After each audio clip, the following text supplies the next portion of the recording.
नमस्कार दोस्तों, issue classes पे आपका स्वागत है।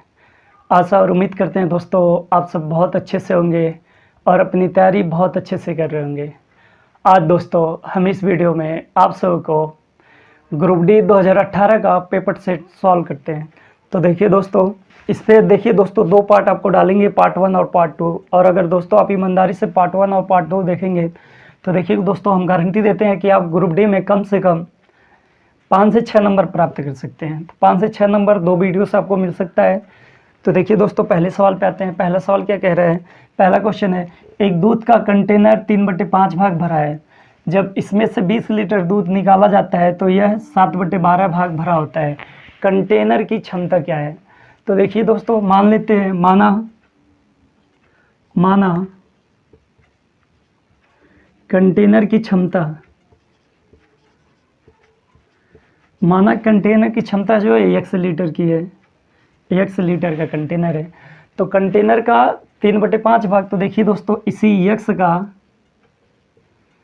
3/5 भाग, जब इसमें से 20 लीटर दूध बाहर कर लेंगे, 20 लीटर दूध बाहर कर लेते हैं तो कंटेनर में दूध कितना बचता है? दूध बचेगा 7x/12, इतना लीटर दूध बचा है। तो देखिए दोस्तों जब काम करेंगे तो यहाँ पे क्या होगा? 3x - 20, अब इसका इसमें गुणा कर देते हैं तो -100, 100/5 हो जाएगा इक्वल। अब देखिए दोस्तों 7x/12। अब देखिए दोस्तों इसका गुणा इसके साथ और इसका गुणा इसके साथ, जब गुण क्रॉस मल्टीप्लिकेशन करेंगे दोस्तों तो यहाँ पे क्या हो जाएगा? 36x, और इसका इसमें गुणा करेंगे तो ये एक बार देखिए लिख देते हैं, 1200 - 1200 इक्वल, यहाँ पर कर देंगे तो 35x। अब देखिए दोस्तों ये x एक तरफ लाएंगे तो यहाँ पे 36x - 35x बराबर, ये इधर आके प्लस हो जाएगा, 35x बराबर 1200। अब इस घटाएंगे तो x बराबर दोस्तों मिल जाएगा 1200। तो कंटेनर की क्षमता क्या मिल जाएगी दोस्तों? कंटेनर की क्षमता 1200 मिल जाएगी। आपका आंसर हो जाएगा 1200, जो ऑप्शन नंबर बी में दिया गया है। इसका मतलब कंटेनर की क्षमता 1200 है। और ये क्वेश्चन दोस्तों मेथड 1 से लगाए हैं, मेथड 1 पहले वाले तरीके से। एक बार देखिए दोस्तों इस क्वेश्चन को सॉल्व कर लेंगे तो मान लेंगे कंटेनर की क्षमता जो 1 लीटर है, अब इसी x का 3/5 भाग -20 कर लेंगे तो ये प्राप्त होना चाहिए, तो x का मान निकालेंगे तो 1200 आ जाएगा। कंटेनर की क्षमता 1200 है दोस्तों। इसी सवाल को दोस्तों अगर आपको मेथड 2 से बनाना हो दूसरे वाले तरीके, और एग्जाम में देखिए दोस्तों इस तरह के सवाल को मेथड 2 से ही बनाते हैं। तो देखिए दोस्तों आपको बता चुके हैं जो नीचे वाला मान होता है वो मूल मान होता है या प्रारंभिक मान होता है। तो कंटेनर की अगर हमको दोस्तों क्षमता निकालना है कि कंटेनर की क्षमता क्या होगी, तो क्षमता बराबर 12×25 = 60 लीटर का कंटेनर था या 60 यूनिट का कंटेनर था। अब भाग निकालेंगे तो कितना भाग कंटेनर में भरा हुआ है, तो भरा हुआ भाग निकालेंगे दोस्तों तो क्या मिल जाएगा?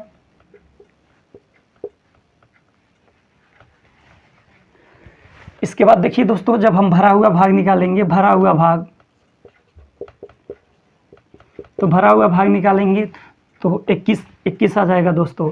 इसका मतलब देखिए दोस्तों अब कह रहा है कंटेनर से 20 लीटर दूध निकल गया है, तो कंटेनर में 20 लीटर दूध था जिसमें से कंटेनर में दोस्तों 21 लीटर दूध था जिसमें से हम 20 लीटर निकाल दिए, तो शेष बचा दूध क्या मिल जाएगा दोस्तों? 21 - 20 करेंगे तो 1। इसका मतलब दोस्तों 1 यूनिट की वैल्यू जो दिया गया है, 1 यूनिट की वैल्यू सवाल में क्या दिया गया है दोस्तों? 20 दिया गया है। आपसे पूछ रहा है 7 लीटर का कंटेनर है तो 60 यूनिट की वैल्यू, तो 60 यूनिट बराबर, तो 60 यूनिट का मान निकालेंगे दोस्तों, 20/1 × 60 कर देंगे तो क्या मिल जाएगा दोस्तों? 1200। तो कंटेनर की जो क्षमता आएगी दोस्तों 1200 आ जाएगी। तो कंटेनर की क्षमता 1200 आ जाएगी। तो दोस्तों इस सवाल को या तो आप मेथड 1 से लगाइए या मेथड 2 से लगाइए, दोनों तरीके बहुत अच्छे हैं दोस्तों जिससे आप हैंडल करना चाहें। देखिए दोस्तों नेक्स्ट अगला सवाल क्या कह रहा है? रवि एक स्थान से दूसरे स्थान पहले बस फिर रिक्शा और अंत में पैदल चलकर पहुंचता है। वह बस में 7/9 दूरी तय करता है और बाकी यात्रा 2/15 पैदल तय करता है। रवि ने रिक्शा से कितनी दूरी तय की?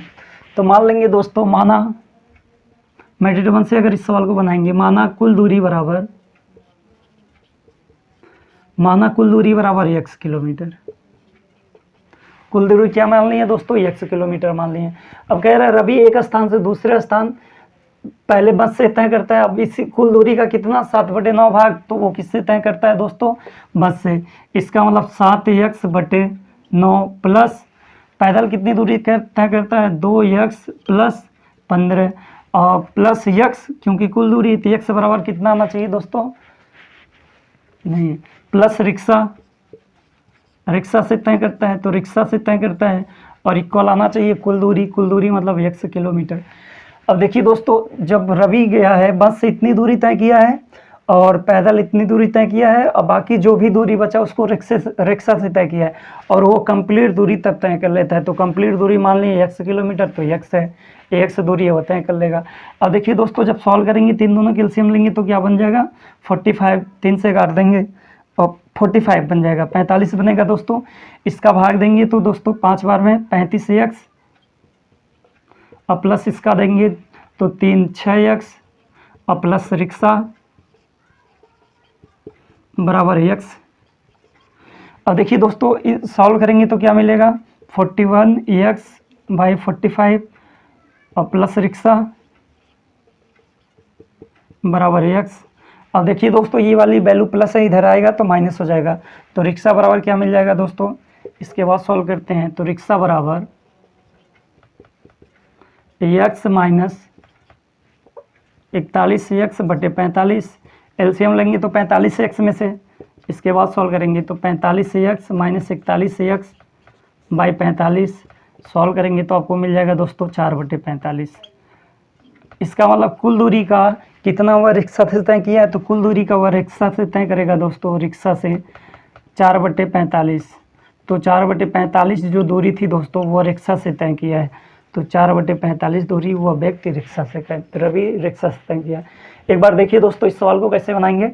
तो माना कुल दूरी x है तो 7x/9, क्योंकि ये बस से तय किया है, प्लस इतना पैदल तय किया है, प्लस रिक्शा। जब देखिए दोस्तों, जब टोटल कंप्लीट दूरी को जितना तय किया है जोड़ देंगे तो कुल दूरी बन जाएगा, तो कुल दूरी बन जाएगा इक्वल x कर दिए। अब इसको सॉल्व करेंगे दोस्तों, जब रिक्शा का मान निकालेंगे तो 4/45 मिलेगा। इसका मतलब रवि जो है रिक्शा से 4/45 दूरी तय किया है, तो इस ऑप्शन का ऑप्शन हो जाएगा बी। इस सवाल का राइट आंसर हो जाएगा ऑप्शन नंबर बी। लेकिन देखिए दोस्तों, इस तरह से सवाल एग्जाम में बनाएंगे नहीं, क्योंकि अगर ये तरीका आपको आएगा नहीं या चीज़ें काम नहीं कर पाएंगे या तो इस तरीके में टाइम लगेगा। बनाएंगे कैसे इस सवाल को, देखिए दोस्तों आपको मेथड 2 बताते हैं। इस सवाल को लगाने के लिए देखिए दोस्तों आपको मेथड 2, और ये सबसे अच्छा तरीका है दोस्तों, इस तरह के सवालों को लगाने के लिए दोस्तों आपको मेथड 2 का यूज करना है और इसको सीखना है किसी भी तरह से। देखिए दोस्तों, आपको फ्रैक्शन में बता चुके हैं कि नीचे वाला जो मान होता है वो मूल यूनिट होता है। तो मूल यूनिट होने का मतलब है, देखिए पहले यहाँ पे 9 और है 45 है। इसका मतलब अगर हम कुल दूरी निकालना चाहें दोस्तों, कुल दूरी, तो कुल दूरी क्या मिल जाएगा दोस्तों, तो इन दोनों का एलसीएम लेंगे तो ही कुल दूरी बनेगा। 9 15 और 9 का एलसीएम लेंगे कुल दूरी, इसका मतलब 45 कुल दूरी मिल जाएगा दोस्तों। अब देखिए दोस्तों, वो बस से कितनी दूरी तय किया, तो बस से दूरी, बस की दूरी, तो बस की दूरी निकालेंगे दोस्तों, क्या मिल जाएगा 45 का, इसी का 7/9 हिस्सा, तो काट देंगे 5, इसका मतलब 35 किलोमीटर जो है, मान लेते हैं कुल दूरी 45 किलोमीटर है, इसका मतलब है वो 35 किलोमीटर जो है वो बस से तय किया है, बस से तय किया है। अब पैदल देखेंगे, पैदल कितनी दूरी तय किया है, तो पैदल की दूरी निकालेंगे दोस्तों, क्या मिल जाएगा, तो इसी 45 का 2/15, तो 2/15 कर देंगे दोस्तों, काटेंगे कितनी बार में, 3 बार में, इसका मतलब 6 किलोमीटर दूरी वो पैदल तय किया दोस्तों। अब शेष दूरी निकाल लेंगे, तो शेष दूरी निकालेंगे, देखिए दोस्तों इसके बाद हम शेष दूरी निकालेंगे, तो शेष दूरी क्या मिल जाएगा, शेष दूरी निकालेंगे दोस्तों, इन दोनों को जोड़ देंगे तो 41 हो जाएगा, 45 में से 41 घटा देंगे, 45 माइनस 41, क्योंकि ये बस से इतनी दूरी तय किया, इतने रिक्शा से तय किया, तो इतनी दूरी तय कर लिया, इसका मतलब 41 किलोमीटर दूरी तय कर लिया, तो शेष दूरी बचेगा क्या, 4 किलोमीटर। अब दोस्तों ये जो 4 किलोमीटर की दूरी है ना, ये वो व्यक्ति रिक्शा से तय किया है, रवि जो है ये दूरी रिक्शा से तय किया है। तो रिक्शा से तय की गई दूरी, तो रिक्शा की दूरी, तो रिक्शा की दूरी 4 किलोमीटर है, तो कुल दूरी का कितना भाग बनेगा दोस्तों, तो 4/45 ये कुल दूरी का हो जाएगा। तो रिक्शा तो वो व्यक्ति रवि तय किया है 4/45, जो ऑप्शन नंबर बी में दिया गया है। देखिए दोस्तों, इस तरह के सवालों को लगाने का सबसे अच्छा तरीका मेथड 2 है, और इसमें काम भी नहीं करना है दोस्तों, ये सब लिख कर आपको बता जो रहे हैं, ये बहुत आसान है। डायरेक्ट बड़े आराम से दोस्तों इस सवाल को आप डायरेक्ट बना सकते हैं बिना टाइम खर्च किए, बहुत ही कम समय में। मेथड 2 से देखिए कैसे बना सकते हैं। कुल दूरी हमको मिल जाएगा दोस्तों 45, इसका मतलब कुल दूरी, जब हम 15 और 9 का एलसीएम लेंगे तो 45 कुल दूरी मिल गया। अब बस से कितनी दूरी तय किया है, तो बस से तय करेगा दोस्तों, बस से तय किया 7/9, इसी का 7/9, 9×5 = 35 किलोमीटर, इसका मतलब 35 किलोमीटर ये कुल दूरी हो गई दोस्तों, कुल दूरी। अब बस से कितना हो गया 35 हो गया। अब पैदल देख लेंगे, पैदल कितनी दूरी है, तो पैदल निकालेंगे दोस्तों, पैदल वाला निकालेंगे कितनी दूरी, इसी का 2/15, तो 15×3 = 45, 6 किलोमीटर पैदल गया है, 6 किलोमीटर व्यक्ति पैदल गया है, इतना वो बस से गया है। अब आपको निकालना है रिक्शा, तो रिक्शा बराबर तो इन दोनों को जोड़कर टोटल दूरी में से घटा देंगे तो रिक्शा से गया है, तो रिक्शा की दूरी है 4। अब कह रहा है कुल दूरी का कितना भाग है, तो कुल दूरी 45 है, तो 45 कर देंगे, तो रिक्शा का मिल जाएगा 4/45। बस देखिए दोस्तों, इतना छोटा ही सवाल है, बस आप चीज़ों को बस समझने का प्रयास करें, काम करना बहुत आसान होता है दोस्तों। और देखिए दोस्तों, आपको ईमानदारी से अगर आप पढ़ाई करेंगे, पूरे वीडियो को पूरा कंप्लीट देखेंगे, तो 3 से 4 नंबर बड़े आराम से मिल जाएगा इस वाले वीडियो से। क्योंकि दोस्तों देखिए, हर पेपर सेट का वही सवाल रखे हैं जो मैक्सिमम पेपर सेट में पूछा हुआ सवाल है। तो और हर पेपर सेट से 2 से 3 सवाल रखे हैं, ऐसे अच्छे क्वेश्चन हैं दोस्तों, तो आप ईमानदारी से पढ़िए, काम करना आसान होगा। नेक्स्ट देखिए दोस्तों, अगला क्वेश्चन कह रहा है इसके इक्वल क्या होगा। ये देखिए दोस्तों, क्यूब रूट है, तो क्यूब रूट में आपको मान निकालना है। तो देखिए जो भी दोस्तों साथी पीछे वाले वीडियो को देख चुके हैं, तो इस सवाल को बड़े आराम से वो लगा सकते हैं। ये क्यूब रूट है, क्यूब रूट बना लेंगे दोस्तों। जब क्यूब रूट बनाएंगे तो देखिए दोस्तों क्या मिलेगा। देखिए दोस्तों, इस सवाल को अगर हम क्यूब रूट में लिखेंगे तो क्यूब रूट क्या है, 0.000216। अब देखिए क्यूब रूट में देखिए दोस्तों 6 अंक पे दशमलव है, तो इसका मतलब दशमलव को गायब करने के लिए नीचे ऊपर क्या काम करेंगे, दशमलव को गायब करने के लिए दोस्तों देखिए नीचे ऊपर 261 और नीचे 1 के साथ 6 0, तो 1 2 3 4 5 6, 6 0 हो गया दोस्तों। अब ये क्यूब रूट से बाहर। अब देखिए दोस्तों, ये किसका क्यूब है, तो आपको सीधा सा पता होना चाहिए दोस्तों, 6 का क्यूब है, ये 6 का क्यूब है। इसको निकालेंगे, 3 का जोड़ा बनाएंगे, तो इसका मतलब ये किसका क्यूब हो जाएगा, 100 का क्यूब हो जाएगा। अब देखिए दोस्तों, नीचे 2 अंक पे 2 0 है, तो 2 अंक पे दशमलव लगा देंगे, एक नंबर 6 मिल जाएगा, एक 0 की ज़रूरत है, 0 लगा देंगे। इस सवाल का राइट आंसर क्या हो जाएगा दोस्तों, 0.06, जो ऑप्शन नंबर बी में दिया गया है। तो जो भी दोस्त साथी अगर हमारे पहले वाले वीडियो को नहीं देखे हैं, तो प्लीज़ वो सब वीडियो देखिए, ये सवाल लगाना बहुत आसान है। उसमें हम बता चुके हैं दोस्तों ये सब निकालते कैसे हैं, क्यूब रूट या स्क्वायर रूट निकालते कैसे हैं, वो सारी चीज़ें बताए हैं दोस्तों। देखिए दोस्तों, नेक्स्ट अगला सवाल क्या कह रहा है, ए और बी किसी कार्य को पूरा करने में अलग अलग क्रमशः 25 और 45 दिन का समय लगाते हैं, यह लगता है ए ने अकेले कार्य करना शुरू किया और कुछ दिन बाद बी साथ कार्य में करने लग गया। कार्य को पूरा करने में कुल 20 दिन लगे। बी ने कितने दिनों के बाद कार्य करना शुरू किया।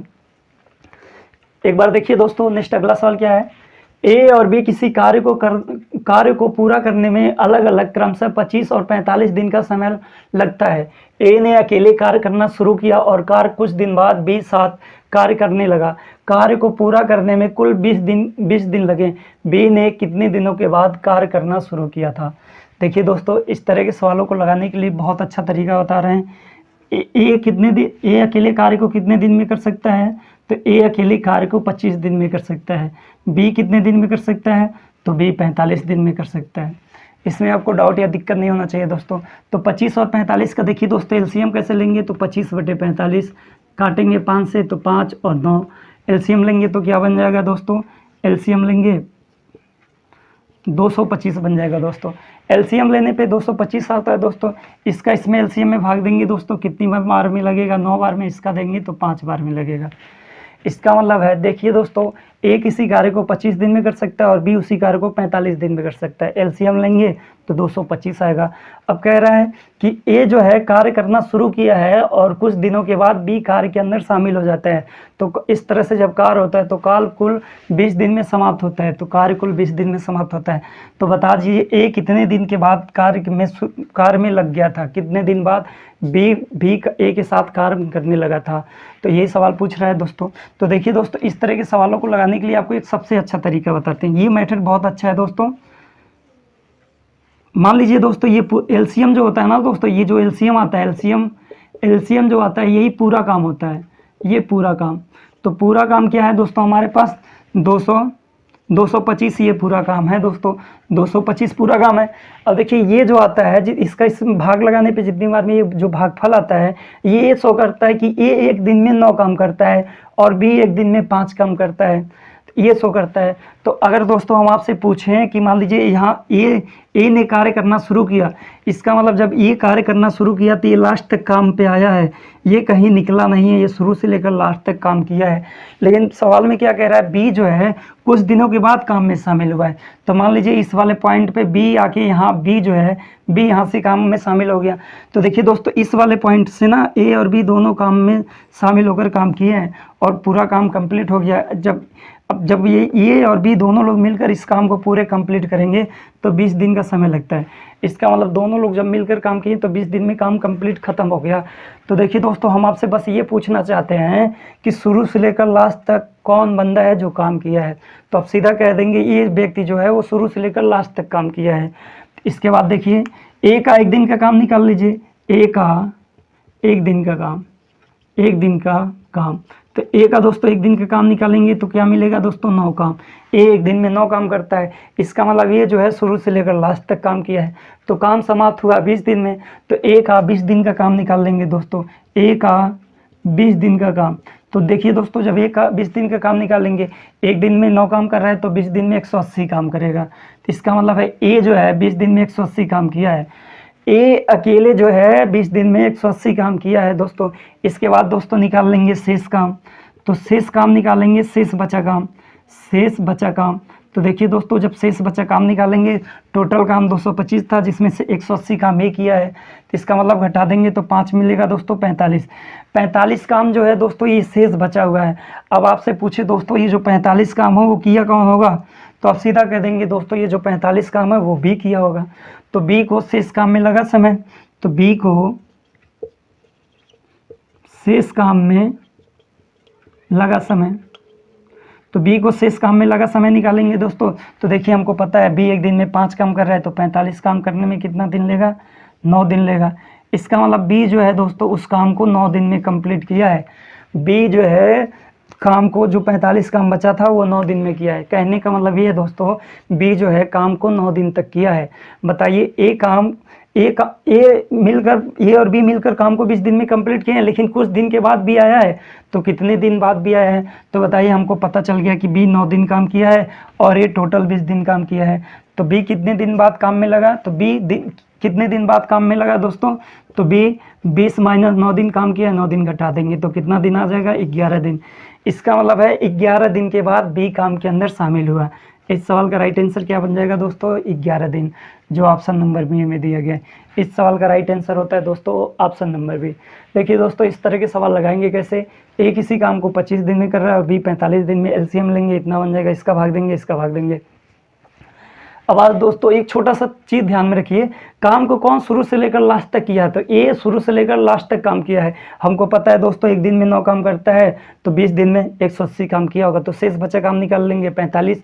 अब इसी 45 काम को बी किया होगा, तो बी कितने दिन में किया होगा, 9 दिन में। इसका मतलब बी 9 दिन तक काम के अंदर था, तो कितने दिन बाद बी काम के अंदर शामिल हुआ, तो 20 में से 9 घटा देंगे दोस्तों, 11 दिन। इसका मतलब 11 दिन बाद बी काम के अंदर शामिल हुआ। और सवाल में दोस्तों ये पूछा हो गया होता कि बी कितने दिन तक काम किया, तो बी 9 दिन तक काम किया, तो 9 आंसर होता। लेकिन कितने दिन सवाल में पूछ रहा है, बी कितने दिन बाद काम के अंदर काम करने आ गया था, तो 11 दिन के बाद बी काम करने आ गया था। सवाल को बता रहे हैं, वैसे तो चीज़ें आपको बता दी हैं, कोई दिक्कत नहीं, कोई डाउट नहीं है। अब आपको देखिए इस सवाल को बस समझाने के लिए इतना लिखे हैं। अब आपको एग्जाम में लगाना है तो कैसे लगाएंगे, ए बराबर दिया है 25 और बी बराबर दिया है 45 और एलसीएम लेंगे 225 बन जाएगा दोस्तों। इसका भाग देंगे 9 बार में, इसका देंगे तो 5 बार में। अब देखिए सीधा सा आपको पता होना चाहिए कि ये काम शुरू से लेकर लास्ट तक था, अंत तक था, क्योंकि ये काम शुरू किया है और लास्ट तक है। तो एक दिन का काम 9 मिल जाएगा, तो 20 दिन का काम 180 मिल जाएगा। इसका मतलब 180 काम कौन किया है? बी किया, ए किया है। 180 काम बी किया है, शेष बचा काम निकाल लेंगे तो दोस्तों 45 मिल जाएगा। अब बताइए एक दिन में 9 काम कर रहा है तो 45 काम करने में कितना दिन लेगा? 9 दिन लिया होगा। इसका मतलब बी 9 दिन तक काम किया है, तो बी कितने दिन के बाद काम के अंदर शामिल हो गया? तो 20 में से 9 को घटा देंगे, तो बी कितने दिन बाद शामिल होगा दोस्तों? 20 - 9 काम करेंगे तो 11 दिन। इसका मतलब बी 11 दिन के बाद काम के अंदर शामिल हुआ। तो देखिए दोस्तों बस इतने में आपका सवाल लग जाएगा, बड़े आराम से लग जाएगा। आशा और उम्मीद करते हैं दोस्तों आपको चीज़ें बहुत अच्छे से समझ में आ रही है। नेक्स्ट अगले सवाल की तरफ बढ़ते हैं। अब देखिए दोस्तों नेक्स्ट अगला सवाल क्या कह रहा है? नेक्स्ट अगला क्वेश्चन कर रहा है, नल ए और बी एक टंकी को क्रमशः 5 और 20 घंटे में भरते हैं। नल सी भरे हुए टैंक को 10 घंटे में खाली करता है। यदि तीनों नलों को एक साथ खोल दिया जाए तो टैंक को पूरा भरने में कितना समय लगेगा? तो देखिए दोस्तों पाइप एंड टंकी जब आपको पढ़ाएंगे बहुत अच्छे से पढ़ाएंगे। यहाँ पे देखिए ध्यान दीजिए दोस्तों, नले जो है दोस्तों वो टैंक को 5 घंटे में भरता है। तो देखिए दोस्तों जो भरने वाला नल है ना उसको प्लस सिंबल से यूज कीजिए, ये प्लस है, भरने वाला नल है। तो नल ए किसी टैंक को 5 घंटे में भरता है और नल बी भी भरने वाला है, तो इसलिए इसको भी प्लस सिंबल से यूज कर लेंगे, और ये भरता है 20 घंटे में।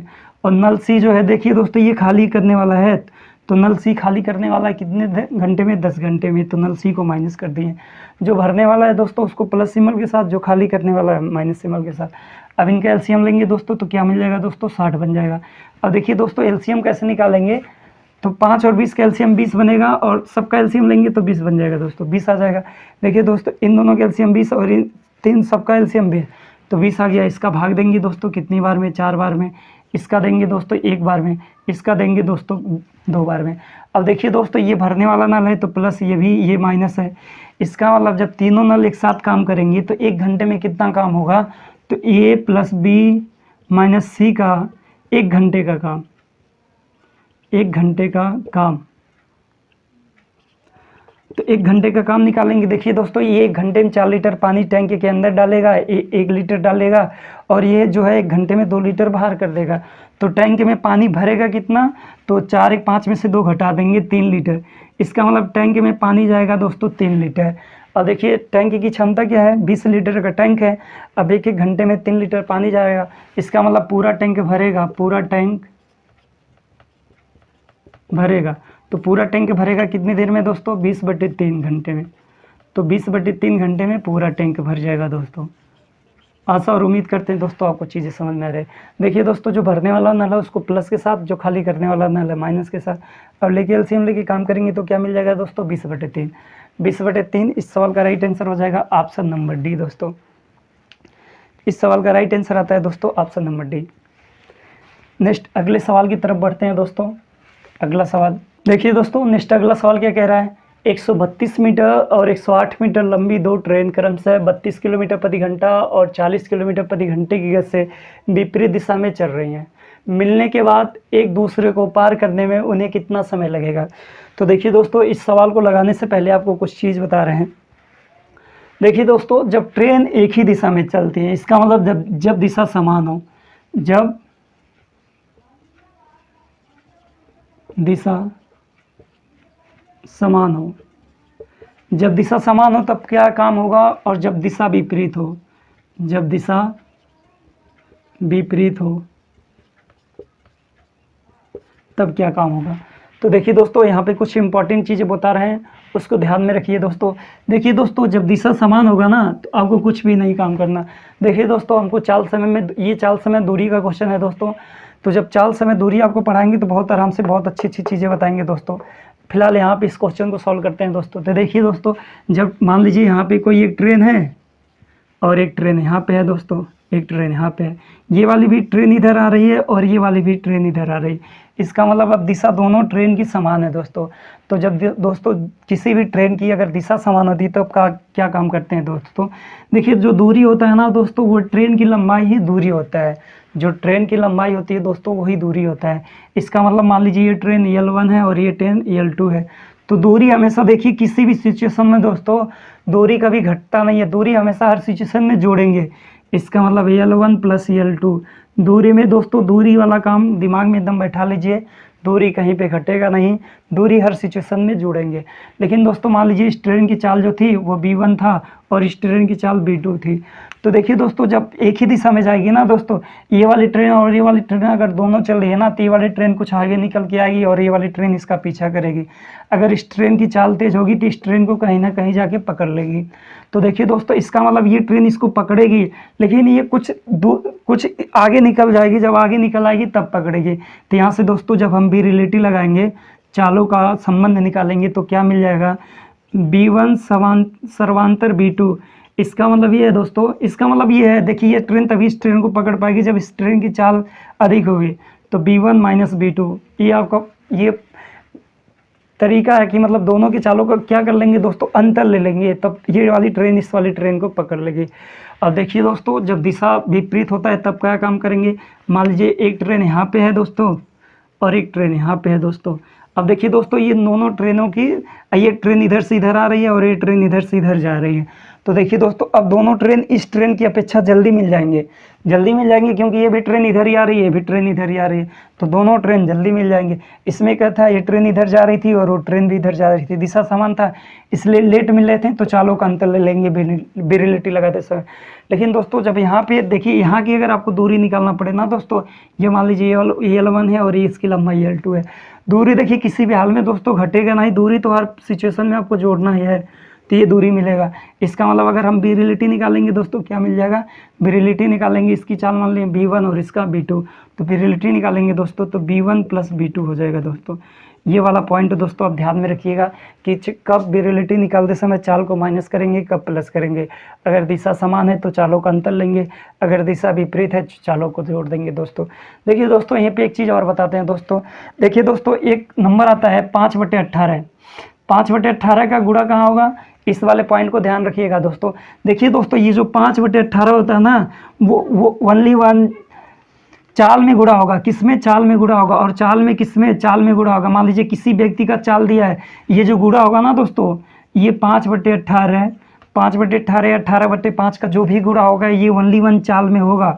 अगर इसका समय में गुणा कर देंगे या दूरी में गुणा कर देंगे तो गलत हो जाएगा दोस्तों। ये जो 5/18 या 18/5 का गुणा जो किया जाएगा, ये ओनली वन चाल में किया जाएगा। अब कब हम 5/18 का गुणा करेंगे और कब हम 18/5 का गुणा करेंगे, तो यहाँ पे देखिए दोस्तों, आपका डाउट खत्म करते हैं। मान लीजिए किसी व्यक्ति का चाल दे दिया जाए, एनी वे कुछ भी दे दिया जाए, मान लीजिए x किलोमीटर प्रति घंटा दे दिया है दोस्तों, चाल दे दिया गया x किलोमीटर प्रति घंटा। अब आपसे पूछ दिया जाए कि ये चाल मीटर प्रति सेकंड में बदल दीजिए दोस्तों। तो देखिए दोस्तों, दो पैमाने इसके अंदर हैं, किलोमीटर प्रति घंटा और एक होता है मीटर प्रति सेकंड। ये दो पैमाने हैं, तो इन्हीं दोनों पैमाने में कन्वर्ट करना रहता है। तो बताइए दोस्तों, इन दोनों पैमाने में बड़ा पैमाना कौन सा है, तो बड़ा पैमाना है किलोमीटर प्रति घंटा और छोटा पैमाना है मीटर। छोटे पैमाने की तरफ जाना है। जब भी दोस्तों हमको बड़े पैमाने से छोटे पैमाने की तरफ जाना है, इसका मतलब हम बड़े से छोटे में जा रहे हैं तो छोटे वाले के ऊपर रख देंगे। इसका मतलब क्या हो जाएगा दोस्तों, इसका अगर हमको मान निकालना हो मीटर प्रति सेकंड में, तो 5/18 हो जाएगा दोस्तों। देखिए दोस्तों, हम बड़े पैमाने से छोटे पैमाने की तरफ जा रहे थे तो 5/18 कर देंगे, तो काम करेंगे तो क्या आ जाएगा, मीटर प्रति सेकंड आ जाएगा दोस्तों। लेकिन दोस्तों, अगर इसी सवाल को हम ऐसे लिख दें, x मीटर प्रति सेकंड, x मीटर प्रति सेकंड लिख दें, x मीटर प्रति सेकंड। अब इसको आपको दोस्तों किलोमीटर प्रति घंटे में बदलना है, तो देखिए दोस्तों, मीटर प्रति सेकंड ये छोटा पैमाना है ना दोस्तों। अब हमको बड़े पैमाने में जाना है, तो बड़े पैमाने में जाने के लिए बड़े वाले मान को ऊपर रखिए। इसका मतलब x गुणे 18/5। ये देखिए दोस्तों, बड़ा पैमाना है, बड़े पैमाने को ऊपर रखें। इसको सॉल्व करेंगे तो x 18x/5 किलोमीटर प्रति घंटा आ जाएगा दोस्तों। ये बदल जाएगा बड़े पैमाने में। तो देखिए दोस्तों, इसमें आपको डाउट नहीं होना चाहिए कि कब 5/18 का गुणा करेंगे और कब 18/5 का गुणा करेंगे। तो आपको कुछ नहीं करना है, पैमाना देखना है, बड़ा पैमाना है, हमको छोटे में जाना है तो छोटे वाले नंबर को ऊपर रखिए। अगर हमको छोटे पैमाने से दोस्तों बड़े पैमाने में जाना है तो बड़े वाले नंबर को ऊपर रखिए। बस इतनी छोटी सी बात ध्यान में रखिए, काम करना बहुत आसान होगा दोस्तों। तो देखिए दोस्तों, आपको जो भी चीज़ें समझाएं हैं उसको ध्यान में रखेंगे तो काम करना बहुत आसान होगा। अब दोस्तों आपके सवाल पे आते हैं। अब देखिए सवाल क्या कह रहे हैं।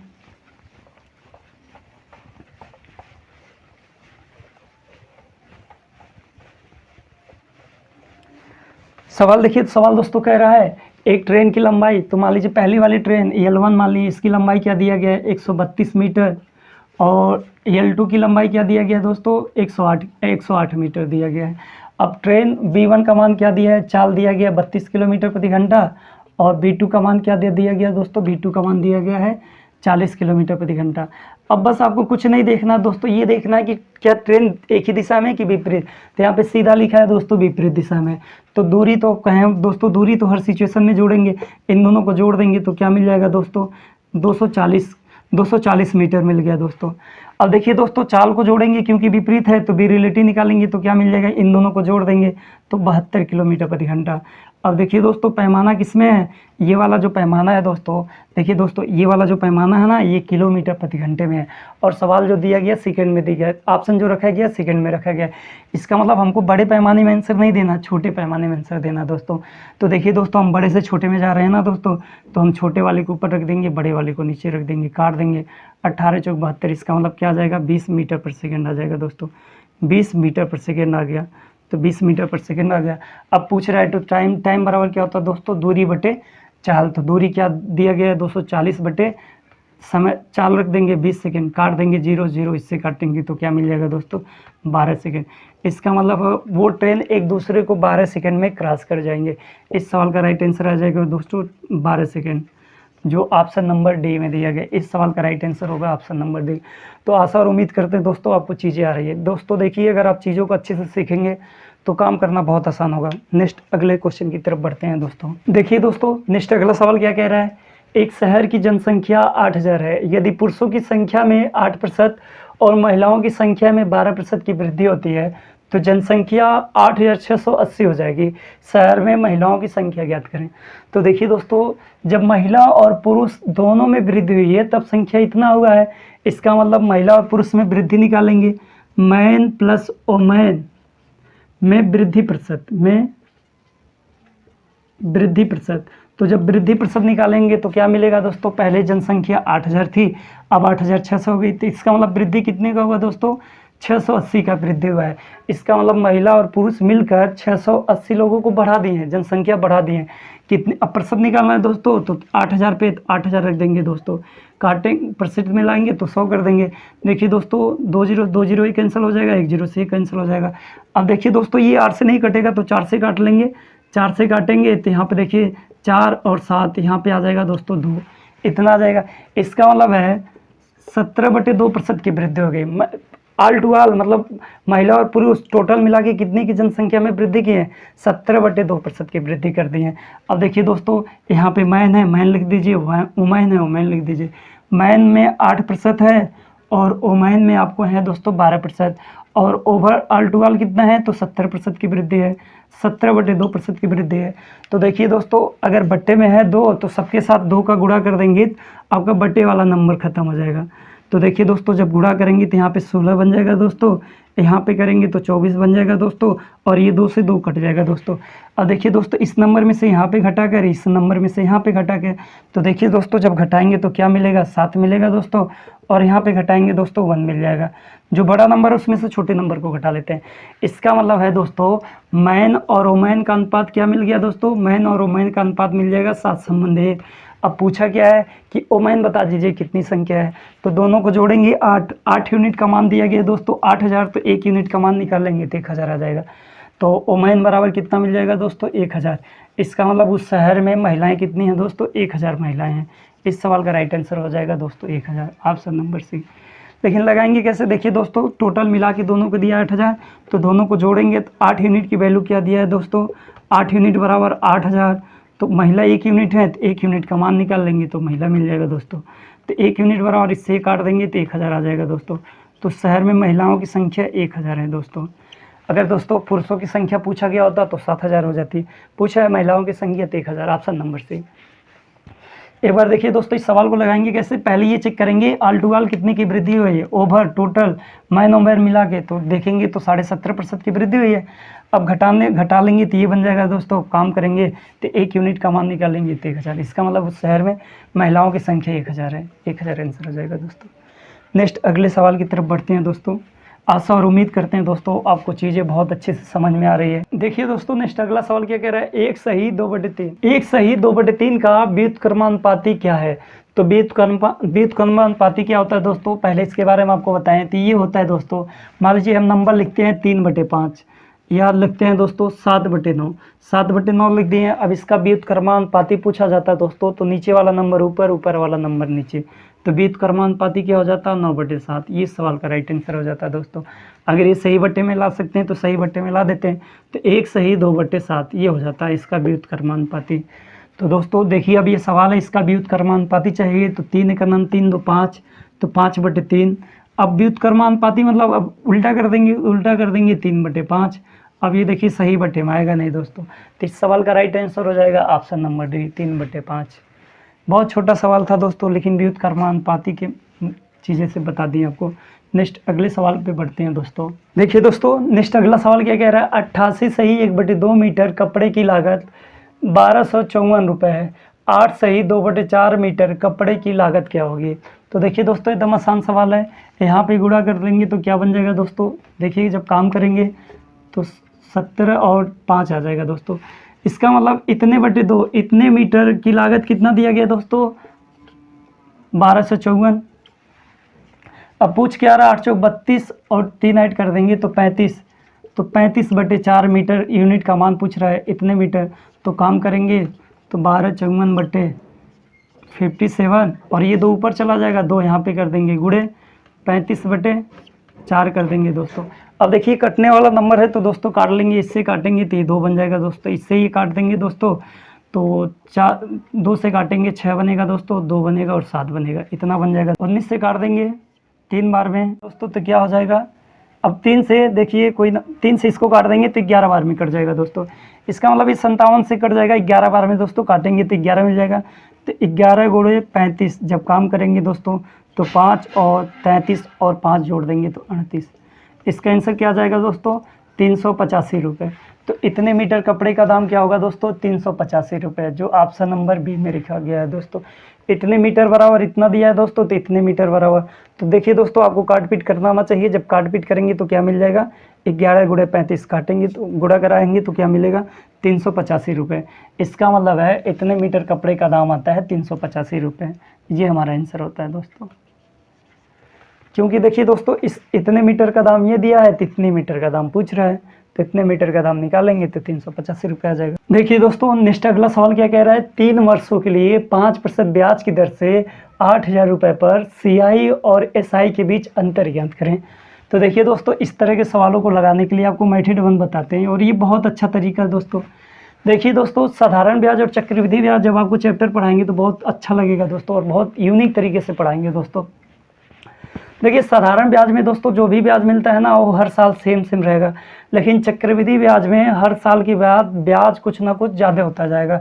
कुछ भी पैसा, कुछ भी रुपए ज़्यादा हो, लेकिन ज़्यादा होता जाएगा। साधारण ब्याज में एक वर्ष में जितना ब्याज मिलेगा, हर वर्ष में उतना ही ब्याज मिलेगा, लेकिन चक्रवृद्धि ब्याज में हर वर्ष ब्याज कुछ ना कुछ प्लस होता है, बढ़ता है। तो देखिए दोस्तों, इस सवाल को अगर आपको मेथड 1 से लगाएं तो पी का मान क्या दिया गया दोस्तों, पी का मान दिया गया 8,000, मूलधन दिया गया 8,000। अब इसी 8,000 का अगर हम 5% का मान निकालेंगे, 5% का मान निकालेंगे, देखिए दोस्तों, अगर हम 10% का मान निकालते हैं तो आता है दोस्तों 800, तो 5% का मान निकालेंगे दोस्तों, मिल जाएगा 400 मिल जाएगा दोस्तों। इसका मतलब पहले वर्ष का ब्याज चाहे SI होगा चाहे CI होगा, 400 रुपये मिलेगा। पहले वर्ष का ब्याज मिला दोस्तों 400 रुपये। अब फिर दोस्तों इसका 5% का मान निकालेंगे तो दूसरे वर्ष के बाद, तो देखिए दोस्तों, इस नंबर का जब हम 5% का मान निकालेंगे, 10 का मान मिलेगा दोस्तों 40, तो 5 का मान मिलेगा 20। अब इसमें 20 जोड़ देंगे तो दूसरे वर्ष के ब्याज आ जाएगा 420 रुपये। दूसरे वर्ष का ब्याज आता है दोस्तों 420 रुपये। अब देखिए दोस्तों, ये सवाल कह रहा है 3 वर्षों एक बार और 5% का मान निकालेंगे। अब इसका 10% का मान निकालेंगे दोस्तों, आ जाएगा 42। अब 42 का आधा करेंगे तो 5% का मान आ जाएगा, इसका मतलब 21 रुपये आ जाएगा। तो 21 रुपये आएगा, इसमें जोड़ देंगे 1 4, और तीसरे वर्ष का जो ब्याज आएगा कितना आएगा दोस्तों, तीसरे वर्ष का ब्याज आएगा 441 रुपये। अब कह रहा है अंतर निकाल लीजिए, इसका मतलब CI माइनस SI करेंगे तो क्या मिलेगा दोस्तों, पहले वर्ष का ब्याज सेम रहेगा, कोई डिफरेंट नहीं रहेगा। दूसरे वर्ष का जो CI होगा वो 400 होगा, तो 20 रुपये एक्स्ट्रा हुआ, इसका मतलब दूसरे वर्ष में 20 रुपये ज़्यादा मिला चक्रवृद्धि ब्याज, और इसका निकालेंगे तो 41 रुपये ज़्यादा मिला। दोनों को जोड़ देंगे, क्या बनेगा दोस्तों, 61 रुपये। इस सवाल का राइट आंसर क्या हो जाएगा दोस्तों, 61 रुपये। इसका अगर दोस्तों 5% का मान निकालेंगे तो क्या आएगा दोस्तों, 5% का मान 400 आ जाएगा। अब देखिए दोस्तों, ये निकालते कैसे हैं ये आपको बताते हैं। मान लीजिए कोई नंबर, मान लीजिए दोस्तों 8, ऐसे 8,000 है। अगर दोस्तों इसका हमको 10% का मान निकालना 10% का मान निकालना है तो दाहिने से एक अंक पे दशमलव लगा देंगे दोस्तों, तो ये 10% का मान होता है। तो 10% का मान अगर हमको इस 8000 का निकालना तो 800 आएगा दोस्तों। 800 ये 10% का मान है, तो 5% जो है दोस्तों ये 10 का आधा है, इसका मतलब इसका आधा कर देंगे तो 5% का मान मिल जाएगा। इसका मतलब इस नंबर का जब हम आधा करेंगे 800 का तो 400 मिलेगा। इसका मतलब इसका 5% का मान 400 आ गया। और फिर इसका जब 5% का मान निकालेंगे, 10 का मान 40 है दोस्तों, तो 5 का मान 20 आ जाएगा, 20 जोड़ देंगे। ऐसे ही जब सॉल्व करेंगे दोस्तों तो अंतर क्या मिलेगा, 61। देखिए दोस्तों नेक्स्ट अगला सवाल क्या कह रहा है, मलिका और रानी के पास कुल 227 रुपये है, रानी और तामली के पास 273 रुपये है, जबकि तामली और मलिका के पास 280 रुपये है, तो मलिका के पास कितनी राशि है। तो देखिए दोस्तों इस तरह के सवालों को लगाते कैसे हैं। तो देखिए पहले मलिका, एम का मतलब हो गया दोस्तों मलिका प्लस रानी, आर का मतलब रानी, दोनों को मिला देंगे तो धनराशि है 227 रुपये। आगे क्या कह रहा है दोस्तों, आगे कह रहा है रानी और तामली के पास, तो ये हो गई दोस्तों रानी और प्लस तामली के पास मिलाकर 273 रुपये है दोस्तों, 273 रुपये। अब कुछ नहीं करेंगे, इक्वेशन 1 2 को आप सब्ट्रैक्ट कर देंगे, जब घटाएंगे तो क्या मिलेगा दोस्तों, ये आर से आर कट जाएगा, रानी से रानी कट जाएगी, तो क्या बचेगा एम माइनस टी बराबर क्या आ जाएगा। अब ये वाली राशि बड़ी है तो माइनस में आएगी, इसमें से इसको घटा देंगे तो 6 मिल जाएगा दोस्तों, और यहाँ पे 6 बचेगा 4, 46 मानी 46 आ जाएगा। अब देखिए दोस्तों आगे क्या कह रहा है, तामली और मलिका के पास, तो मतलब इसका मतलब टी और प्लस मलिका दोनों को मिला देंगे तो आना चाहिए 280 रुपये, तो 280 रुपये हो गया। अब देखिए दोस्तों कुछ नहीं करना है, टी से टी कैंसल आउट हो जाएगा और उनको जोड़ देंगे तो 2m बराबर। अब देखिए दोस्तों ये जोड़ेंगे तो ये माइनस घट जाएगा, इसमें से घटेगा तो 4 मिलेगा दोस्तों, 7 मिलेगा तो 3 हो जाएगा दोस्तों, और 2 हो जाएगा। तो काटेंगे दोस्तों तो एम का मान क्या मिल जाएगा, एम बराबर आपको आ जाएगा 1 और 2 और 7, 127 रुपये। इसका मतलब मलिका के पास 127 रुपये है, तो मलिका के पास दोस्तों कितना रुपये आएगा, तो मलिका के पास 127 रुपये आ जाएगा। ऑप्शन नंबर डी सही हो जाएगा, इस सवाल का ऑप्शन नंबर डी सही हो जाएगा दोस्तों। तो देखिए दोस्तों इस सवाल को लगाएंगे कैसे, तो सवाल कह रहा है मलिका और रानी, अगर मलिका और रानी को दोनों को मिला देंगे तो हमको आना चाहिए 227 रुपये। आगे कह रहा है रानी प्लस तामली को मिला देंगे तो आना चाहिए 273 रुपये। अब देखिए दोस्तों जब सिंबल बदल देंगे तो ये माइनस हो जाएगा, ये माइनस हो जाएगा, रानी से रानी कट जाएगा दोस्तों, और मलिका माइनस तामली बराबर इसमें से इसको घटा लेंगे, क्या मिल जाएगा, -46 मिलेगा दोस्तों। अब आगे कह रहा है दोस्तों तामली और मलिका के पास, तो तामली और मलिका को जोड़ेंगे तो 280 रुपये आना चाहिए दोस्तों, 280 रुपये। इसका मतलब देखिए तामली से तामली कट जाएगा, 2 मलिका बराबर इसमें से इसको घटा देंगे तो ये मिल जाएगा। अब 2 से इसको काटेंगे तो मलिका का क्या आ गया दोस्तों, 127 रुपये। तो मलिका के पास 127 रुपये था। इस सवाल का राइट आंसर हो जाएगा दोस्तों 127, जो ऑप्शन नंबर डी में दिया गया है। तो आशा और उम्मीद करते हैं दोस्तों आपको चीज़ें बहुत आराम से समझ में आ रही है, क्वेश्चन जो बता रहे हैं बहुत आराम से समझ जाते हैं। देखिए दोस्तों नेक्स्ट अगला सवाल क्या कह रहा है, यदि a इतने बराबर इतना हो तो इसका मान फाइंड करना है दोस्तों। तो देखिए दोस्तों इस तरह के सवालों, ये सवाल रियल में दोस्तों बहुत आसान होता है। वैसे जब आपको अलजेब्रा पढ़ाएंगे तो बहुत आराम से आपको समझ में आएगा। तो a माइनस से 1/a इक्वल 1 दिया है तो 1 लिख देंगे दोस्तों। अब देखिए कुछ भी नहीं करेंगे दोस्तों, दोनों पक्षों का वर्ग कर देंगे। तो जब दोनों पक्षों का वर्ग करेंगे तो ये बन जाएगा और ये बन जाएगा, दोनों पक्षों का वर्ग हो गया। अब देखिए दोस्तों आपको एक चीज़ पता होना चाहिए, a प्लस बी का होल, a माइनस बी का होल स्क्वायर, माइनस है तो दोस्तों माइनस लगा देते हैं, a माइनस बी का होल स्क्वायर पता होना चाहिए। तो a माइनस बी का होल स्क्वायर होता क्या है दोस्तों, a square plus b square minus 2ab, ये होता है दोस्तों, ये पता होना चाहिए आपको दोस्तों। a माइनस बी का होल स्क्वायर होगा क्या दोस्तों, a square plus b square minus 2ab। अब देखिए दोस्तों इस क्वेश्चन को इस फॉर्म में तोड़ देंगे तो यहाँ पे मिलेगा a square plus 1/a square और माइनस 2, a की जगह पे a रख देंगे और b की जगह 1/a रख देंगे दोस्तों, और इक्वल 1 का स्क्वायर करेंगे तो 1 मिल जाएगा, a से 1 कट जाएगा दोस्तों। तो यहाँ पे क्या मिलेगा दोस्तों, a square plus 1/a square और माइनस 2 है तो इधर आएगा तो प्लस हो जाएगा, इसका मतलब 1 + 2, तो a square plus 1/a square तो क्या मिलेगा दोस्तों, 3 मिलेगा। अब पूछ क्या रहा है, a square plus 1/a square का मान ज्ञात कीजिए। तो देखिए दोस्तों जब हम मान निकालें तो क्या है, 3 आया, ये हमारा आंसर हो जाएगा दोस्तों। अब देखिए दोस्तों इतना काम एग्जाम में करते नहीं, ये इतना आसान सवाल है ना दोस्तों, आप क्वेश्चन को देख के ही सॉल्व कर सकते हैं। क्वेश्चन को देख के कैसे सॉल्व करते हैं, जब स्क्वायर करेंगे ना दोस्तों तो a से a कट जाएगा, इसका मतलब a स्क्वायर और +1/a² हो जाएगा। अब -2 रहेगा, -2 इधर आएगा तो +2 हो जाएगा, तो +2 हो जाएगा, क्या मिलेगा दोस्तों 3 मिलेगा। इसका मतलब ये निकलता है, अगर हम इसको सॉल्व करेंगे a² + 1/a² तो क्या मिलेगा दोस्तों 3 मिलेगा। इस सवाल का राइट आंसर क्या होगा दोस्तों 3, जो ऑप्शन नंबर बी में दिया गया है। तो इस सवाल का राइट आंसर हो जाएगा ऑप्शन नंबर बी। तो देखिए दोस्तों, इस तरह के सवालों को बस आपको तुरंत हैंडल करना आना चाहिए। ये फार्मूला है +a - b का होल स्क्वायर, जब सॉल्व करेंगे तो 2 इधर आएगा तो प्लस हो जाएगा, इसका मतलब 3 आ जाएगा। इस सवाल का राइट आंसर 3, जो ऑप्शन नंबर बी में दिया गया है। नेक्स्ट अगले सवाल की तरफ बढ़ते हैं दोस्तों। देखिए दोस्तों, नेक्स्ट अगला सवाल क्या कह रहा है, किसी राशि पर 5% की ब्याज दर से 2 वर्षों के लिए चक्रवृद्धि ब्याज और साधारण ब्याज के बीच का अंतर 2 रुपये है, मूल राशि ज्ञात कीजिए। तो देखिए दोस्तों, मूल राशि ज्ञात करना है तो देखिए इस तरह के सवालों को देखिए लगाने के लिए कुछ भी काम नहीं करते हैं दोस्तों। अंतर कितना दिया गया है दोस्तों, अंतर दिया गया 2 रुपये, तो 2 रुपये रख देंगे। आर का मान क्या लगाया है दोस्तों 5%, इसका मतलब 5% का मान क्या दिया गया है दोस्तों, 5% का मान 2 रुपये दिया गया, 5% का मान 2 रुपये दिया गया है। अगर हम 100% का मान निकालेंगे क्या मिल जाएगा दोस्तों 100 का मान, तो देखिए दोस्तों जो ही 5 का मान 2 है तो 100 का मान निकालेंगे तो 40 मिल जाएगा दोस्तों, 100 का मान 40 मिल जाएगा।